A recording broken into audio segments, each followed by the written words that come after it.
G'day.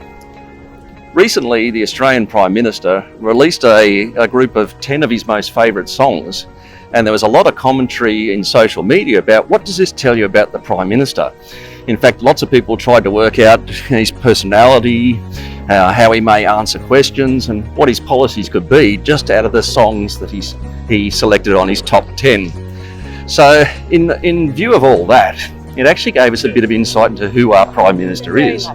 So in order for you to have a bit of understanding about who we are at Paid Manager Services, over the next couple of weeks we're going to run a series where staff in our organisation will list their top 10 songs as a little bit of fun, but also so you get to understand a little bit more about their personalities. And below at the end of this post is my top 10, and which you'll find I think is a little bit quirky because for those that don't know, I grew up in Sydney, and at the time when pub rock was a big thing. And I had a friend whose older brother, Roger Jackson, his older brother Richard, introduced me to a lot of these sort of bands that play in pubs in Sydney, and that formed a lot of my ideas about music and the culture that surrounds those particular bands. So you'll see on that list some bands that people don't normally associate with Australia, or indeed are taken as the top line bands that you may hear on the overseas playlists. So have a look at those and see what you think. Of course, I was more Triple J, for those in the know, where their motto was, we don't make the hits, we play the hits. And I think that's probably actually something that stayed with me. So as I play that list, I can still smell the campfire on a couple of those tracks.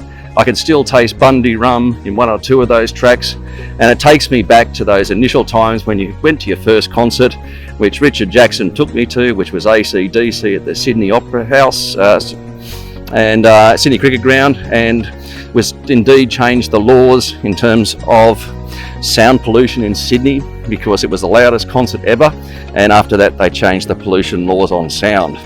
It also includes a track there from Midnight Oil, and Richard took me to the Jungle Bar at the Florida Hotel in Terrigal, which no longer exists, and introduced this new and emerging band called Midnight Oil.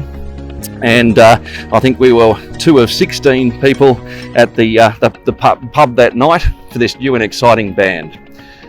The only other final point is the one that I've got there at number 10 is really quirky. In fact, I couldn't find a copy of it on the streaming services that I liked, so I've included the link to the YouTube clip. And of course it's all about making the hits, not playing the hits. So hope you enjoy that, and over the next couple of weeks look out for what our staff put up, because that may give you a little bit of insight on who they are, what they think, and what their personalities are like. Okay, enjoy and thank you. Bye.